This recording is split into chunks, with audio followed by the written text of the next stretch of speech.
Hey everyone, it's Delyn with Highways Ministries. We have an extra special treat today, and my husband, Clay Watts, has agreed to talk a little bit about a really amazing revelation that God's given him. It's really powerful and short, but absolutely life-changing, and I had to twist his arm a little bit to get him to do this. So everyone, please welcome my amazing husband, Clay Watts.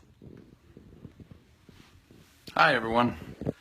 I just wanted to talk about something that God revealed to me recently. About 5.5 years ago, my family and I followed God's leading and moved to Kansas City to be a part of a great movement of God. And over the course of the last 5.5 years, there's been ups and downs and some rough times and good times. But before we left, I had a conversation with a friend of mine, and we talked about how what we were doing was like stepping off a cliff without a net that we could see to catch us.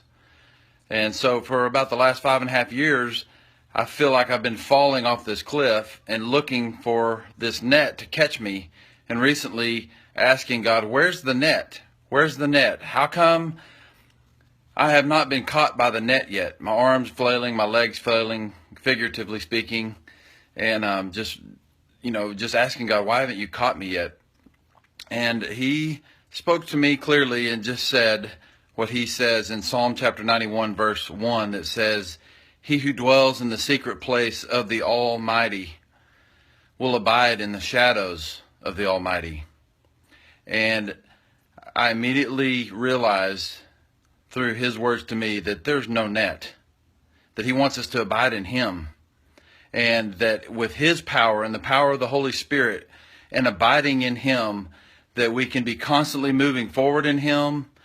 We can accomplish great things in him, all while just abiding in him and not looking for that net. Because I realize if I land in the net that I'm looking for, that I'm going to be comfortable, and I'm going to stop moving forward, and I'm going to stop accomplishing things, and I'm going to become stagnant, and I'm going to miss out on the blessings that God has for me and my family as we abide in him, in the shelter of his wings, and in the peace that he gives us when we abide with him. So I encourage you, don't look for the net.